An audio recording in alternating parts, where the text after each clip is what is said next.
All right, Coach, this may be a coincidence, but this time last year on my birthday, you had a quality win. And now on the eve of my birthday. I don't want to rush your age.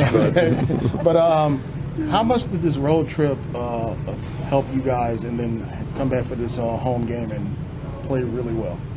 A lot. And I think we've kind of been building towards this for a while now.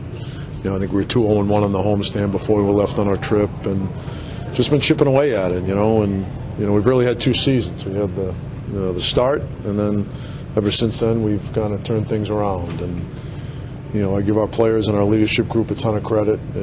We've slowly digging ourselves out of a hole, doing it in different ways. We've been winning games, high-scoring games, but tonight we had to win a 2-1 hockey game. And this is a very hard game to play. You want a 12-day road trip, and you come home and you're tired, and now you got to turn around and play a really good hockey team, and that is a very good hockey team. And just, I loved our start. And we came out, we were flying for the first 10, 12 minutes. Then I thought we got a little sloppy, cheated a little bit, didn't really defend as much as well as we needed to.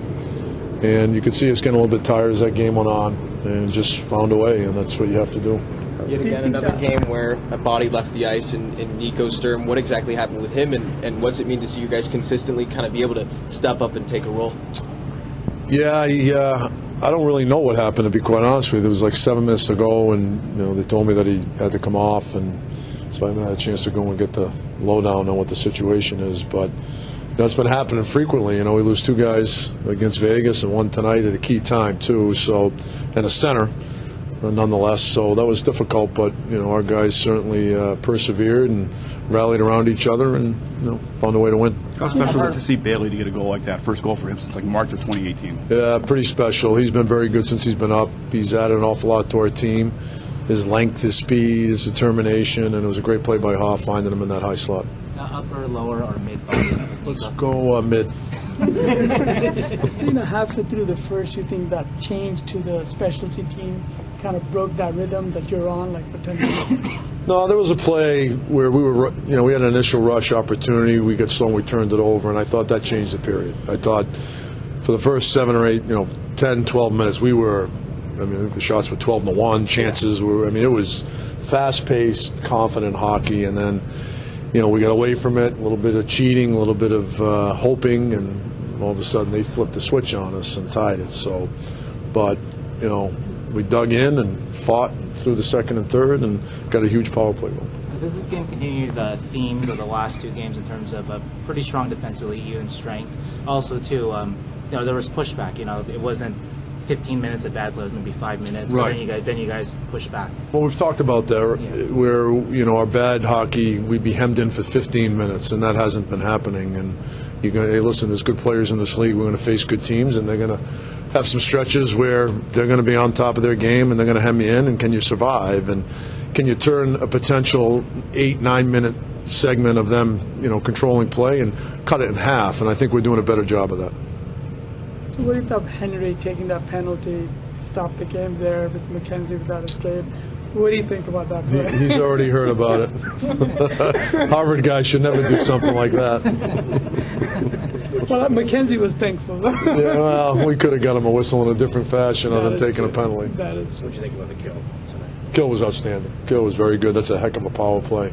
But our kill was very good tonight. With William Eklund, it's important for this organization that he develop into a top type forward, top 6 type guy. Are you seeing glimpses of that? Are you seeing him being a consistent type player for you right now? Yes. He's come a long way in a lot of areas, and I think we're asking young players to be mature beyond their years when you're put in our situation, and he's understanding that there's an awful lot to be a really good NHL hockey player, and he's adding a lot to his game in a short period of time. His D zone has been better, his tracking has been better, his play away from the puck has gotten better, and those are things that are going to allow him to be a really good player at this level. And Zetterlund's in the same situation. Those guys they're great kids, they're very coachable, they want to be good, they just don't want to get points, they want to be winners, and they're certainly trending in that direction. How impressed were you the fact that your team, like you said, after a long road trip, outshoots the other team to start the game 11-1?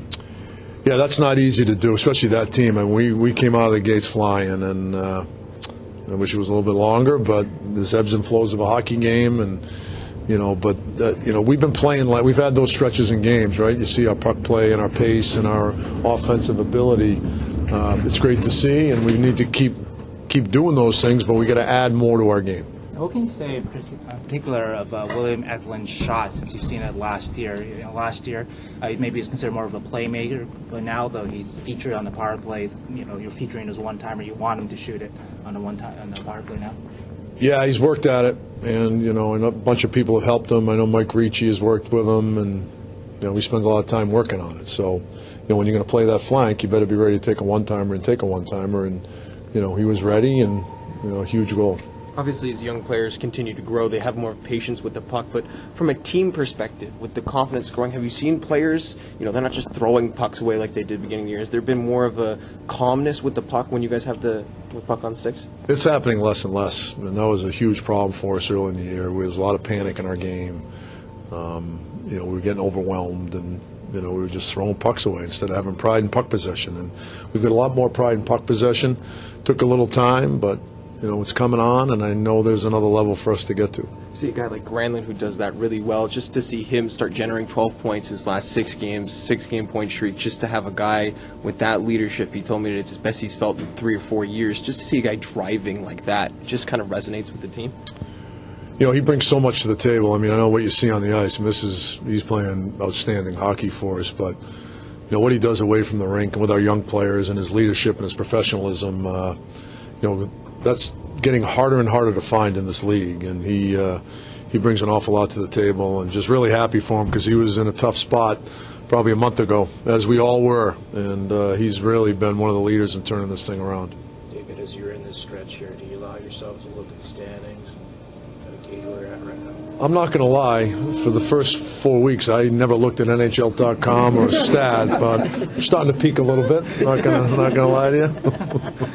So what do you thought of 5 forwards on the power play? I thought it was pretty damn good tonight. You'll see more of that. Huh? Yes, you will. All right. Yeah, we thought of Granlund, getting 25 minutes of ice time, leading the team on ice. Yeah, our center situation, losing Sturmy, and Zadina not taking face-offs. So those guys are going to add a little ice time to their total. So but then I find out Kunin's ready to take face-offs with 5 minutes to go in the second period. It would have been nice for him to tell me that before the game started, that he could take face-offs. So we worked it out.